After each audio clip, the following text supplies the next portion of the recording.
Are you satisfied with your understanding of sustainability? If you are not, imagine a journey together, a pluralistic one, with academia, innovators, startups, NGOs, all looking for solutions to the greatest challenge of our time. My name is Samuele Tini, and this is the Sustainability Journey. Welcome to another wonderful episode. Today we have a very important guest. We are honored to have the director of the INSEAD Hoffmann Global Institute for Business and Society. She's coming from France. Her name is Katell Le Goulven, and she's the director. And she will give us insights on how academia is fostering sustainability. Thank you, Katell, for being here with us. Thank you so much for having me, Samuel. I'm happy to be here. Katell, it's such a pleasure to have you here. You are a recognized expert from the academia and also your work. And I've seen and noticed that you also started in the same time a podcast. So why your podcast? Because we are treating more or less the same issues. Yes, so I think we both started in March this year. Is that right? You also started in March, right? Yes, correct. Yes, in March was the first episode. But I think, you've been much more productive because I think I have less episodes than you. So you've beat me here. So the podcast indeed is called Mission to Change. And it's also exactly like you, focusing on sustainability. So I'm excited to speak with you to share also that experience because we have that in common. The reason why I wanted to start that is because at INSEAD, the school has a commitment to promoting, business as a force for good. And I'll speak more about that. And the institute that I came to INSEAD to create has a mission really to push that agenda through, business education. And what I've felt is that there is a lot of talk from the top of companies in terms of what companies are doing. So a lot of CEOs speaking about the need for more sustainability, right? Or impact, or however you want to call it. Then you can also find some more and more action that are reported in sustainability report by CSR offices, etc. But I really felt that we were not hearing enough about how it's done and what one person can do about it and make it happen. And so I felt that for me, at least, it was very inspiring when I heard people telling how they were pushing sustainability in their organization and in their business. So the podcast is really about that. It's really about how humans like you and me are pushing this agenda, where their drive comes from, how and when they felt empowered to take action in that field, what is the impact they're having as a person, of course, working with others, but as a one single person, what is the impact they can have, what is hard and what they've learned, right? So that's what it is about. And the objective is really to inspire all of us to take action, including me. Since I've started it, it's really boosted my own motivation for my own job at INSEAD, right? So I think we can really be inspired by people who are pushing that. And so in the first season, I have conversation with a CEO, with a leader of an NGO working with business, with an entrepreneur, with an intrapreneur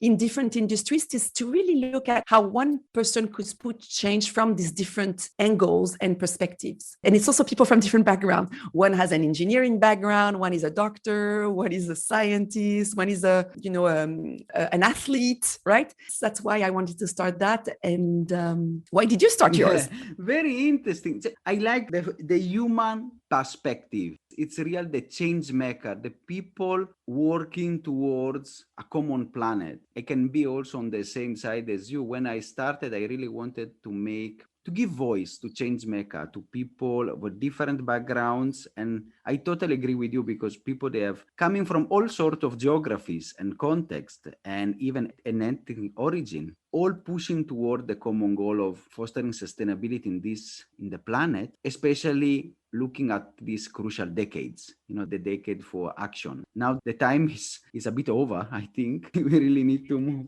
Yeah. And also I think when you look at the size of the problems, I mean, it's very daunting, right? You're like, climate change, what can I do? And it seems very superfluous in terms of what you feel you can do as an individual. But all the laws are made by humans. All the businesses are shaped by humans and executed by humans. So I think if we bring it down at that human level, then all of a sudden it becomes more concrete in terms of what a person can do at home and at work. And of course, I'm very privileged. We cannot do the same, but everybody can have a contribution. And I think I wanted also to honor that. That is very, very important. I think it's really what you said. You want to make a contribution, and it shows your passion. And the way you are speaking, you can see the spark and the flame inside you. And we really need more people like you. If every individual do his own bit, then we will make some change. And talking about you and your path, where are you coming from? How Katell came to the academia and doing this wonderful job at the Hoffmann Institute? So I'm French. I'm from Brittany in French. So my name Katell is a name from Brittany. So it's a Celtic name. So that's where my family and my origins are from. I was raised in the western part of France, in a rural area, in a farm. I'm a classic French curriculum. I have an engineering degree, and I specialized rather early in development. I wanted really to work, contribute to development and focusing on developing countries. So I have a master's in tropical agronomy, and then I pursue to have a PhD in agriculture and development economics. So that's where I'm coming from a study point of view. So I worked in development, let's say the first part of my career up until I joined INSEAD, and I've worked with NGOs in the field, from soil erosion in Burkina Faso to microcredit in Vietnam, etc. I've worked for governments and I've worked for international organizations, really looking at various issues. I started with, biodiversity, climate change.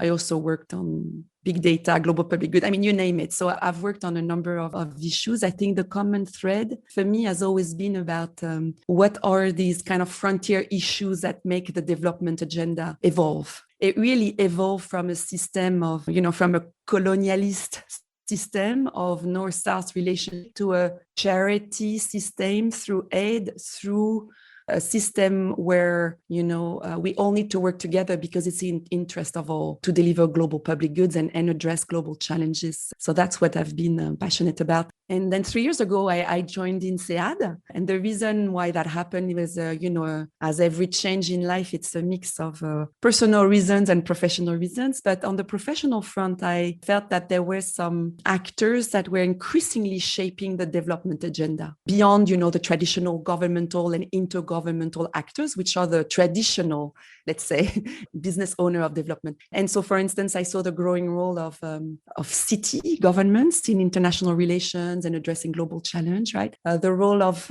foundations becoming much more engaged in shaping policies, and also the role of citizens engagement and the role of business. And so I started looking at opportunities for me professionally in these areas. And then a friend of mine came in my office. He was an alum from INSEAD, and he said, "Look, I've seen that ad. It looks like you. I think you should apply." And I applied. And the reason why I was interested is that INSEAD had already started to make a commitment on business as a force for good, right? And basically, the creation of that institute was to foster that agenda in INSEAD. And given the number one business school in the world, but also the fact that it has a network of 60,000 alumni in 170 countries. Coming from the UN, I thought, that looks a little bit like the UN without the bureaucracy of the UN. So maybe something could change through that as well, right? So I thought that in terms of both influencing business education, as well as influencing these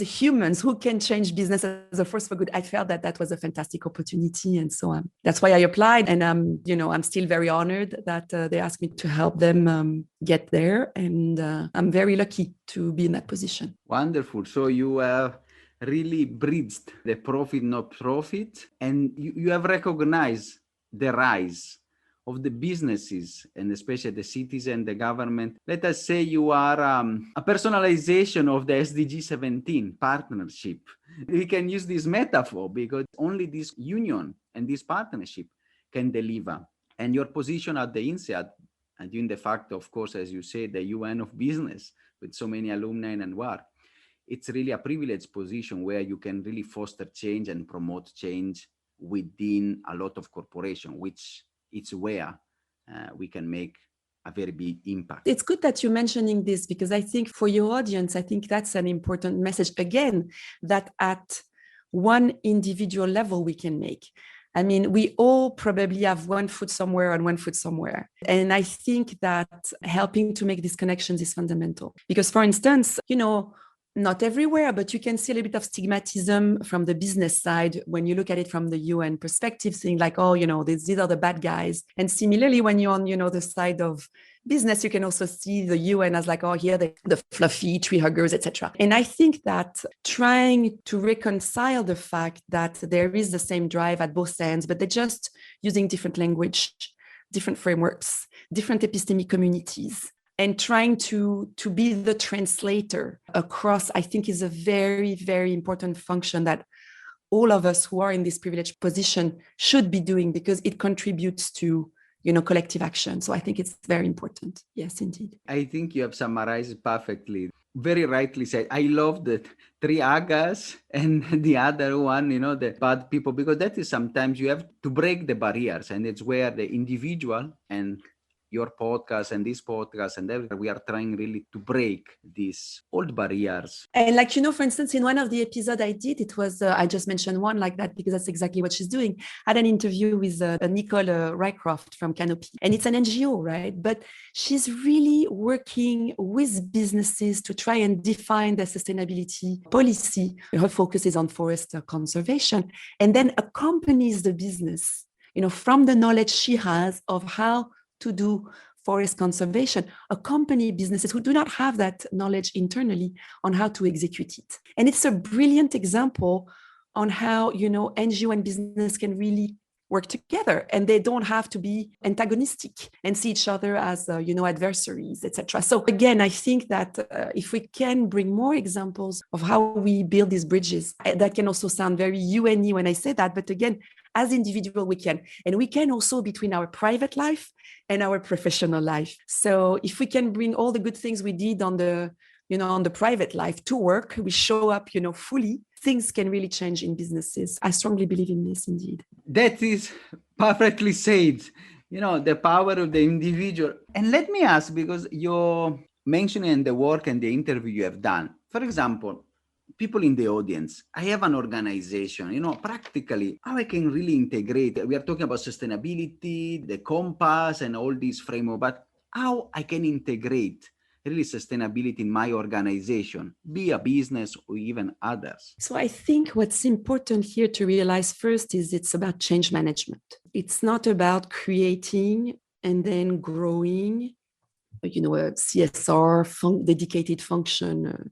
I mean, all this is great. I'm not, questioning that, but it's about really a transformational change in the organization. A little bit like the kind of transformation you need to think of when you think about the influence of digitalization. It's the same type of approach. So this is why I like the fact that you mentioned the need to integrate. So if I can use the 5 top things that I've managed to think of for what I'm trying to do within INSEAD, because I think it can be applied to others, to other organizations. One, the first important aspect, I think, is to make sure that sustainability, this ambition is anchored at the top. It can totally be an intrapreneurship affair. It can be bottom up. The push can come from different parts of the organization, but there is a point where it's going to have to be connected to the organizational strategy and have somehow some buy-in from senior management, from board or the executive committee or executive team, etc. Right?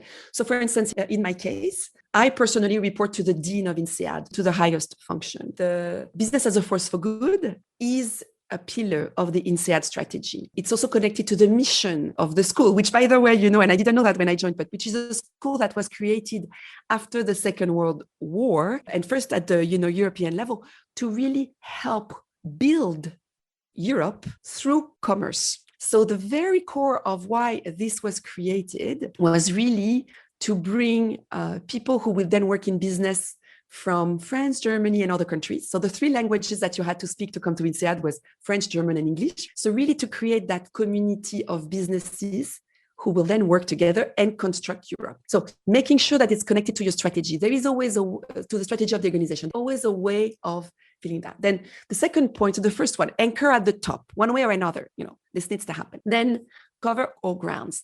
It's important that the strategy is developed by considering all I don't know, departments or functions of the organizations, whatever they are. The development of the sustainability strategy engage all the stakeholders. That's just to ensure, their future buying. So for instance, in my case, in a business school, it's going to be faculty, the students, the alumni, and also the staff of the school. So I think that's very important because you can only fully integrate all functions and all stakeholders are involved.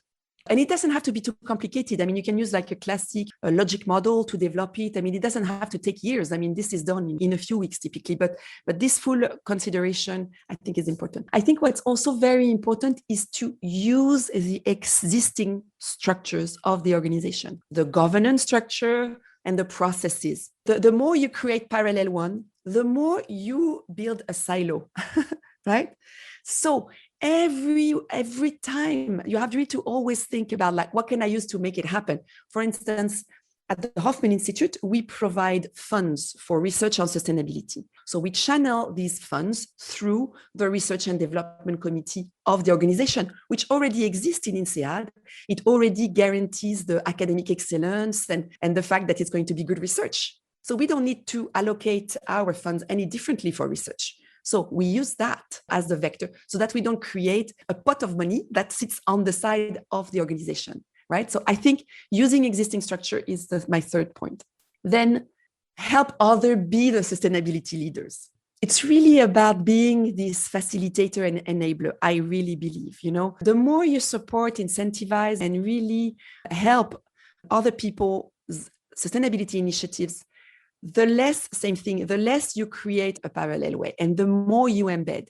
And of course, that takes more time, it takes more energy, but this is really important so that things are not centralized. It's not always easy, it doesn't always work, but at least having that as an objective is important. And my final point is really to focus on core business, making sure that most of what you do is focusing on core business. For us, it's about, in an academic institution, it's going to be about research and learning, right? It's going to be about knowledge and learning.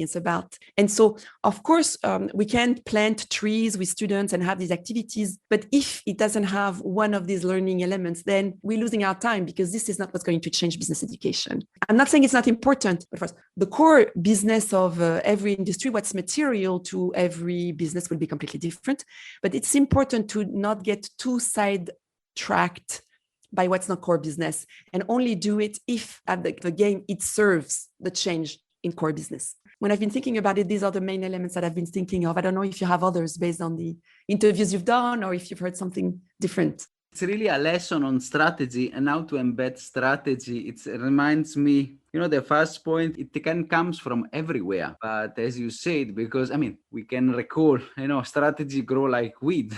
Mintzberg definition, but in a garden, but you need to anchor at the top because if there is not that push, it remains on the side. What I liked most is use whatever you have, embed it in your organization and do not silo. Please do not silo because that is where a lot of effort, also in case studies, we have a bit put sustainability, something for taxonomy, something for compliance, but is there. The core business is here. That one are the guys that they plant. As you said, you plant trees, but if you don't have an objective on how to change your core business, you are failing your strategy. And I'm not saying it's easy, it's like I'm not, and again, at INSEAD, we still have a lot of work to do and it doesn't always work and you cannot always do it. But I think it's important to keep it in mind because that's the main problem of sustainability today is that up to very recently, it was an agenda for environmentalists. It was side issue. It was something that came from outside or from the fringe. And now it's everybody's business. It has everybody's business. It affects every parts of business. And we cannot address it if we don't really look at how to change systems. And we will not be able to change systems if it's not integrated and if we don't keep that focus. So I think that for all the people like me and others who have been working on the other side for a long time, our main responsibility, I think, today is really to weave it through outside of our comfort zone of the, let's say, sustainable development crowd, right?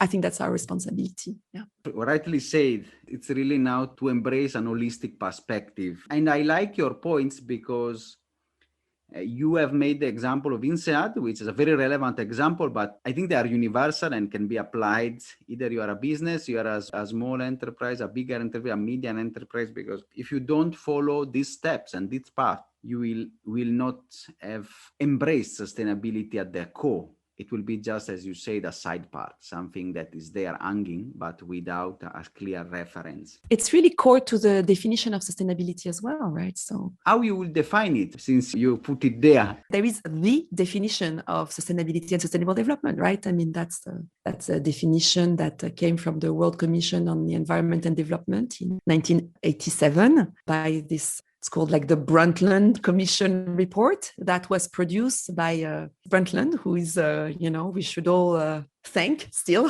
Of course, it was a commission, but she was leading it. And the definition is the following. Sustainable development is a development that meets the needs of the present without compromising the ability of future generations to meet their own needs. Again, it's from 87, but if you say it today, thinking about the planet we're leaving to our kids, I mean, it's so relevant. So first, there are two important aspects, I think, from my perspective in definition. The first one is that it's a process. It's not a destination, it's a process. It's a process of adaptation, of learning, of action. You never really get there. And it's not like it's going to be done once and for all, right? Because problems arise and you need to adjust and be agile about it. So it is a dynamic process. The second aspect of this definition is that it's about interconnection and interdependence, something that we already spoke a lot in this conversation, right? It is very important to say that sustainability is not limited to environmental protection. It's really about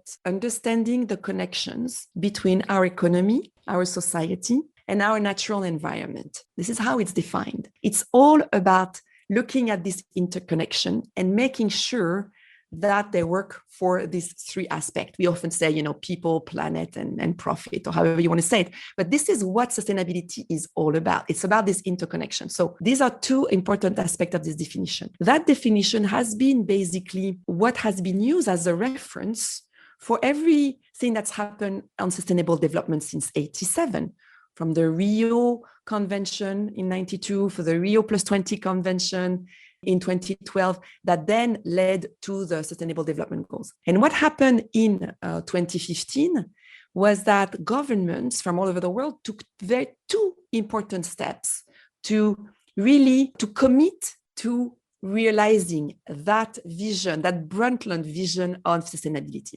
The first one was the Paris Agreement on climate change, really committing to this major shift that we need for low carbon economies. And the second one was the 17 Sustainable Development Goals. And these two things are basically captured under what's called Agenda 2030.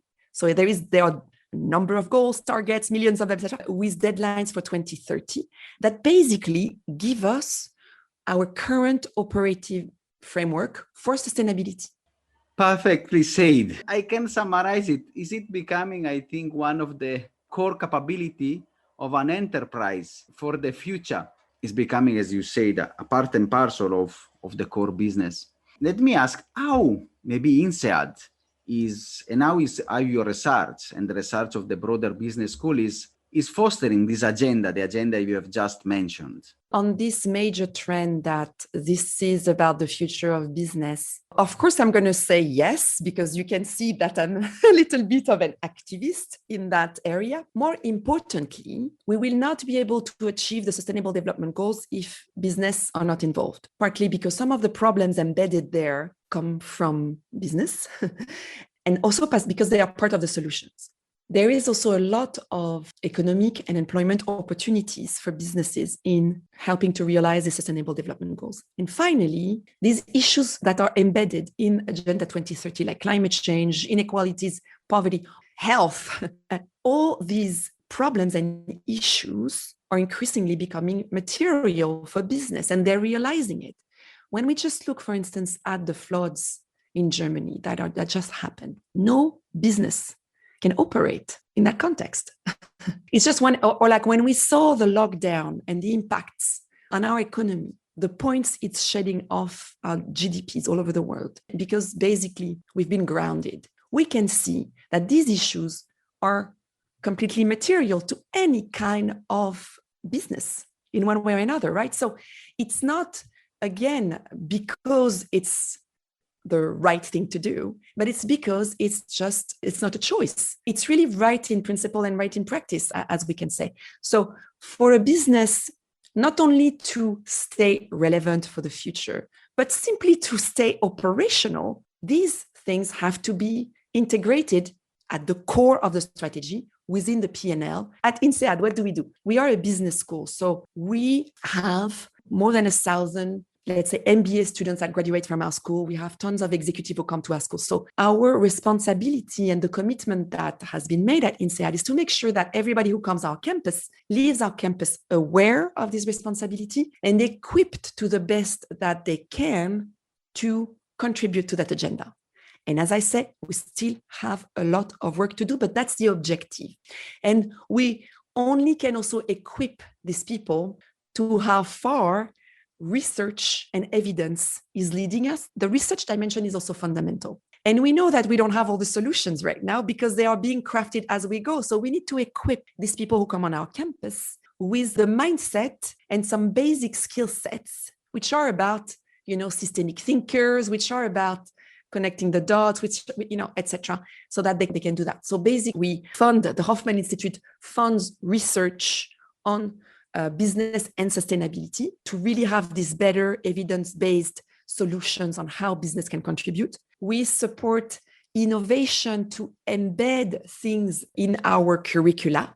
We engage our community to become agent of change and to ensure that they have lifelong learning on this front. And we look at our operations to also improve the way we walk the talk, right? So basically the strategy of the Hoffmann Institute, which is one at the level of INSEAD, cover these 4 areas.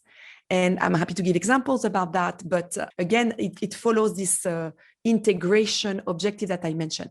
And again, we need to be very humble to say that even though we have good objectives, we still have a lot of work to do. I won't say that enough, right? Definitely. And you are doing already a wonderful job. But what's exciting is that it's not just INSEAD. I just also want to be with it. I mean, here I speak for others doing the same thing in other business schools. So there is really a growing trend, and there are so many business schools and schools in general who are pushing that agenda, and in some instances doing much better than we do in others. So we also coming together through networks to learn from one another and support each other. Academia is the type of organization that you can change. It has a long-term perspective, right? Between the time when you produce research to the time it's peer-reviewed and published, there is sometimes between 3 to 5 years. So it's really a long-term team sport in academia to push sustainability. It's easier for other kind of organization, but if we really want to do it in an integrated manner and at the core, that's what it takes. It's a really very interesting way also to see also the community of business school training people and make them aware. As we are approaching the end of the episode, I want to ask you your final message. I wanted to ask, what is your message from your experience as a woman leader in sustainability? Which is your message that you want to give to our audience? I'm obviously super privileged from all ends. However, like I think other women who may be part of your audience, I've felt a difference in my career, in particular when I announced I was pregnant, for instance, where all of a sudden, for some reasons, I was made feel as if I lost my brain power or I was not part of meetings anymore because I was going to go anyways, etc. When I returned from maternity leave or when I applied for a higher position, I think what's helped me has been my husband. So I think the role of the partner, irrespective of gender, the role of the partner is extremely important to be able to cope. In a broad sense, the support group, because, we have single parents out there, we have single women. So support group is fundamental. And there is research actually at INSEAD showing the importance of that, done by my colleague, Professor Zoe Kinias in the INSEAD Gender Initiative. So making sure that, every woman spends some time trying to build and the coaching and mentoring that can come from that. I think what's also helped me particularly was to basically do a lot before I had my kids. Like, my PhD, working in the field in developing countries. I mean, I wouldn't have been able to do that after being a mother. So again, this is because I was in the right country where I could do these studies that were merit-based, where I could get the scholarship. Again, I'm a privileged white person. The 3 things that I wanted to highlight in terms of what I've learned, because I'm a little bit older, so I can say it. My first learning is that work-life balance is a myth. We cannot do it all. Something has to give. We shouldn't lure women with this, because you cannot spend all the time with the kids, be at home and also work and progress. Something has to give, which is why the support group is important. But I think we should be very honest with this, so that we help women, make the decision about what's going to be important now and later, and manage to find a ways through that. I also want to say there will never be, for instance, a perfect time when to have kids in a career, right? That is not going to happen. So it's about helping women making the decisions when they're right for them. Something's going to have to give at one point, but maybe not later. The second point is, don't bring coffee. Typically the women young in the room will be asked to bring the missing chair or coffee, or to take the notes at the meeting. My main message is of course, when you're young, you might have to do it because you don't really have a choice, but never volunteer for it. And as soon as you can protect other young women from having that role, make sure you do. Because, we shouldn't bring coffee. And in my career, when I advanced and worked, for instance, the CEO of UNICEF, I told him when I was accompanying him to meetings, there are two things I don't do. I don't bring you coffee. I don't carry your briefcase. It's important not to be put in that role of the good girl doing all the, let's say, household chores. So my last point is, if you look at it and think of it really hard and you feel like you 51% ready to do it, is that you're ready to do it, and you should apply, or you should put a step forward. I think women just wait until they're overly qualified to do things before they raise their hand. And so if you're 51% ready, you're ready. When you grow in your career, or for me, help young women see that and do that. It's wonderful, because you have given 5 practical points for organization, and now you have given 3 very honest, good points. One of the book I just read is Leadership Bullshit, Leadership BS by Professor Pfeffer. We need to remove the myths and say things really loud and clear. And I love the don't bring coffee. The behavioral change starts from the individual and from small behavior. So, and with the perception of women and the level ground, and all societies, even where they are seated, and how they can speak or no, from either you are in a rural context to a CEO board meeting room, it's really the behavioral change and how you interact. So your points are very relevant, and I'm grateful for your honesty and to share also the pain and also the suffering you have been also through your career and the choices that you have to make. Not a lot of people, they are so assertive, and they know. I don't think, again, for me, we can talk about pain. And again, there are people who are discriminated in the workplace on a daily basis. And I am not one of these. As I said, again, I come from a very privileged place. So I haven't had suffering. But just things that I think men don't have to go through, basically. It's different. For some people, it's physical, maybe discrimination, or even very hard, the small and psychological part, but still, they can hinder. And my wish, for women is that they just, become less and less afraid. And that's my main wish. Everybody who can help a woman be less afraid. My main point is, that we can all help on this front and on the sustainability front, like everybody can in one way or another. But already supporting a young woman working in that space at home or at work, supporting her will be a contribution. Yes, we all need to make that jump towards sustainability and a different world. So it's really been an insightful episode. I'm really grateful to have had you for this episode, and I'm really already booking you for another one, maybe for the second season. Thank you, Katell, for this wonderful episode. I'm really grateful. Thank you so much for having me. It's been a great exchanging with you. Good luck with your podcast, and come and listen to mine too. Mission to Change. Definitely, we will put the link. Wonderful. Are you satisfied after this wonderful episode? In the next one, we will go to Ghana.